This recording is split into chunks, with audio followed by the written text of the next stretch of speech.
다음은 끼워 맞춤입니다. 끼워 맞춤이라고 하는 것은 구멍, 축, 조립 전 치수의 차이에서 생기는 관계를 끼워 맞춤이라고 하는데요. 이 끼워 맞춤 용어에는 틈새, 죬새 이런 것들이 있습니다. 틈새는 구멍의 치수가 이렇게 축보다 클 때 생기는 부분이 틈새고요. 구멍이 오히려 축보다 작을 때 이것은 죬새라고 합니다. 그렇기 때문에 이 틈새가 최소 틈새가 되려면 구멍의 최소 허용 치수 마이너스 축의 최대 허용 치수를 빼주면 되겠고요. 최대 틈새라고 하는 것은 구멍이 가장 클 때겠죠. 구멍의 최대 허용 치수에서 축이 가장 작을 때 축의 최소 허용 치수를 빼주면 되겠습니다. 죬새라고 하는 것은 이 죬새가 구멍의 치수가 축의 치수보다 작을 때를 죬새라고 하는데, 이 죬새가 최소가 되려면 축이 가장 작아야 되고 구멍이 가장 크면 되겠죠. 이 죬새가 가장 크려면 축이 가장 크고 구멍이 가장 작으면 되겠습니다.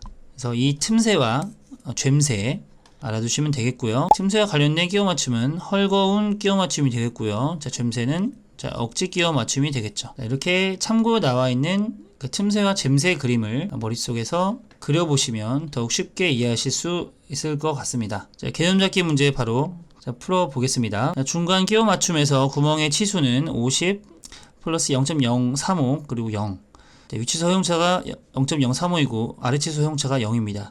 축의 치수가 50, 위치수 허용차는 0.042, 아래치수 허용차는 0.017일 때 최대 죬새를 물어보는 문제가 되겠습니다. 우선 최대 죬새가 되려면 우선 축의 최대 허용 치수 마이너스 구멍 최소 허용 치수를 빼주면 되겠는데요. 우선 축의 최대 허용 치수 50.042가 되겠죠. 축의 최대 허용 치수 마이너스 구멍의 최소 허용 치수는 50이겠네요. 따라서 계산해주면 0.042가 나옵니다. 답은 4번이 되겠습니다.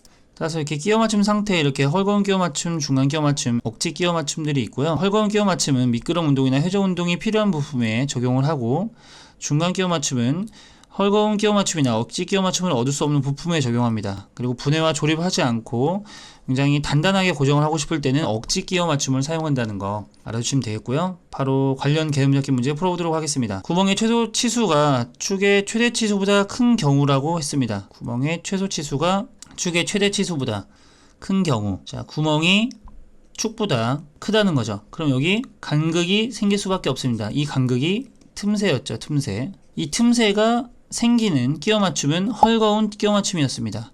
답은 3번이 되겠고요. 여기 문제에서는 이 틈새라는 용어가 나와서 어렵지 않게 헐거운 끼워 맞춤을 우리가 바로 찍어낼 수 있지만, 이 틈새라는 용어가 없더라도 이렇게 구멍의 최소 치수가 축의 최대 치수보다 큰 경우라고 한다면 이게 틈새라는 것을 우리가 알 수 있어야겠습니다. 그래서 그림을 그려가면서 앞장에 나와 있는 그림 있죠? 이렇게 구멍의 최소 치수보다 축의 최대 치수가 클 때 틈새가 발생한다는 것, 헐거운 끼워 맞춤 어렵지 않게 찍어낼 수 있습니다. 끼워 맞춤 종류 보시면 이렇게 구멍을 기준으로 했다 하면 구멍 기준식, 그리고 대문자를 사용합니다. 축 기준식은 이렇게 소문자를 사용을 했었죠. 바로 다음 장 넘어가도록 하겠습니다. 개념 잡기 문제 지금까지 배운 내용 토대로 풀어보도록 하겠습니다. 자, 우선 파이 20H7이라고 하는 것은 기준 치수가 20을 뜻하고요. H7이라고 하는 것은 대문자이기 때문에 구멍 기준에서 IT 등급 7등급을 이용한다고 볼 수가 있겠습니다. 지름 20인 구멍으로 7등급의 IT 공차를 가짐. 맞죠? 자, 이건 소문자이기 때문에 축 기준이겠죠. 축으로 6등급의 IT 공차를 가짐. 맞죠? 자, 파이 20 H7 G6이라 나와 있습니다. 이 G6은 여기 공차의 클래스를 보시면 FGH는 헐거운 끼워 맞춤입니다. 따라서 여기 헐거운 끼워 맞춤으로 결합되어 있음 맞고요. 자, F6은 여기 아까 좀 전에 나왔던 G6보다 더 알파벳 순서가 앞쪽에 있으므로 헐거운 끼워 맞춤이면서 틈새가 더 큰 헐거운 끼워 맞춤이죠. 중간 끼워 맞춤은 여기 JS6이나 K6, M6을 써야 됩니다. 따라서 헐거운 끼워 맞춤이므로 4번 선택지가 5선택지, 즉 정답이 되겠습니다. 다음 기하공차 보시겠습니다. 기하공차는 그 부품 설계를 할 때 치수 허용차나 표면 거칠 등과 함께 모양이나 자세, 위치, 흔들림에 대해서 일정한 정밀도의 허용차를 붙일 필요가 있을 때 사용하는 공차가 기하공차가 되겠습니다. 즉 정확한 형태와 위치를 어떻게 유지할 것인가를 지정하는 것이라고 보시면 되겠는데요. 예를 들어서 퍼즐 조각이 있습니다. 그럼 이것을 어떻게 얼마나 둥글게 할 것인지, 기울기의 범위는 어떻게 설정한 것인지, 그리고 얼마나 구멍이 정중앙에 올 수 있도록 정확한 조건을 줄 것인지, 자, 이렇게 위치, 그 다음에 모양, 자세 이런 것들을 정해주는 것이 기하공차가 되겠습니다. 데이텀이라는 용어가 나옵니다. 데이텀이라고 하는 것은 부품의 기하학적 공차를 지시를 할 때 공차 영역에 규제를 하기 위해서 설정한 이론적인 기하학적 기준이 데이텀이 되겠습니다. 자, 데이텀 지시는 자, 이런 식으로 네모 안에 이 문자로 표기를 하게 되고요.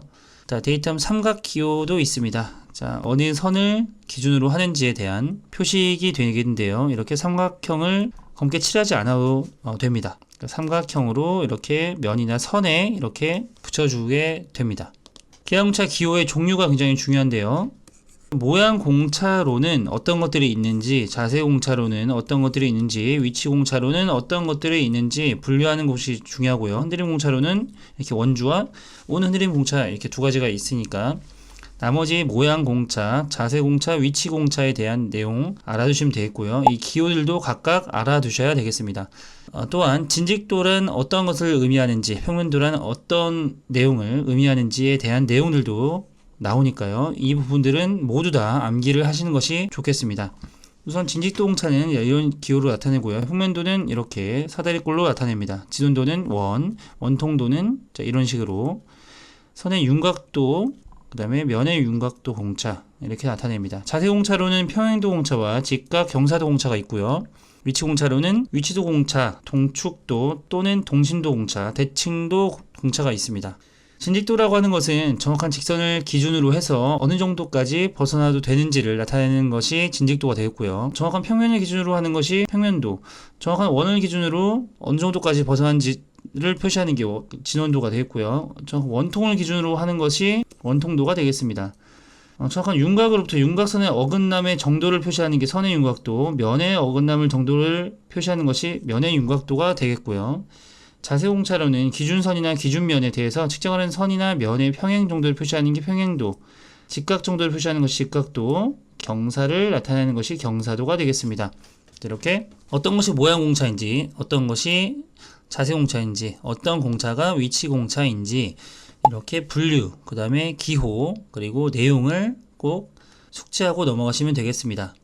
바로 개념 잡기 문제 풀어보도록 하겠습니다. 기하공차 기호에서 자, 이런 기호는 어떤 것을 나타내는가? 이런 것은 기호가 우선 동심도가 되겠네요. 동심도 또는 동축도라고도 하죠. 동축도. 답은 2번이 되겠습니다. 자, 이런 기하공차의 표시 방법으로는 우선 기하공차의 기입 틀이 있습니다. 자, 이렇게 우선 2개로 이루어져 있는 부분 3개, 그 다음에 3개 이상으로 이루어진 경우가 있습니다. 자, 여기 2개로 나눠진 경우에는 공차의 기호를 나타내고요. 자, 이것은 진직도를 뜻하죠. 그리고 공차값이 0.1을 나타내고 있습니다. 자, 3개로 나타내진 것은 공차의 기호, 공차값에다가 데이텀을 지지하는 문자 기호까지 기입을 해주는 거고요.